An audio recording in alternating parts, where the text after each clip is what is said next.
তোমার নাম কি? সুমনা। তোমার আব্বুর নাম? পারুল আক্তার। আব্বু? আবু ইউসুফ। বাড়ি কোথায়? বাড়ি হচ্ছে উত্তরপাড়া। কি বাড়ি? কোরবানি ব্যাপারে বাজার। পুরান বাড়ির নাম হচ্ছে কাজিয়া চকটির।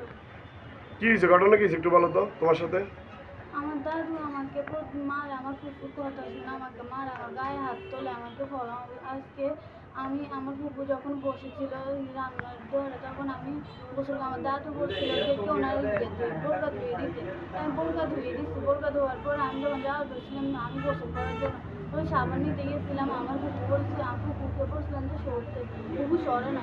পরে আমি একটা নাম দিয়ে যাওয়া ধরছিলাম, আমার ফুফু পেঁয়াজ করতেছিল, ওগুলো মেলা আমার ফুফু থেকে তাই যাবে, কোনো শ্বশুরবাড়িতে চলে যাবে, ওরা নিয়ে আমাকে বলছে অনেক কিছু দিচ্ছে।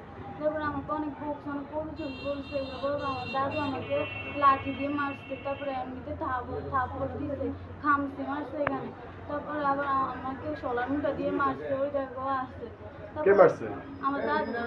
বলো। তারপরে আবার এখানে যে আমার আম্মু আমাকে বাজারে এনে ওষুধ কিনে দিয়েছে। ওষুধ কেনার পরে আমি আবার বাড়িতে গেছি আমাকে আর ঘরে ঢুকতে দেয় না। ঘরে ঢুকতে দেয় কে ঢুকতে দেয় না? আমার ফুফু। ফুফুর নাম কি? সীমা আক্তার। বলো। আমার ফুফু আমাকে লাথি মেরে বের করে দিচ্ছে। আমি যতবার ঘরে ঢুকতে গেছি আমাকে উল্টে এনে আমাকে বের করে থাপ করে দিচ্ছে, তারপর খামচি মারছে, আমাকে পিঠে মারছে, লাথি বলে তো ফালাই দিচ্ছে আমাকে। তারপর আমার উন্না ছিঁড়ে দিচ্ছে।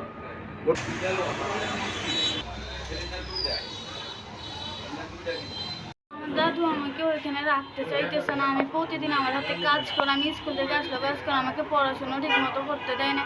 পড়তে গেলেও ডাক দেয়, কাজের জন্য ডাক দেয়। পরে ওনারা আমাকে ডাক দেয়, ওনারা আমাকে রাখতে চাইতেছে না ওখানে। আমাকে প্রতিনিয়ত ধরে ধরে টর্চার করে, আমাকে ধরে ধরে মারে, আমাকে পড়ালেখাও করতে দিচ্ছে না।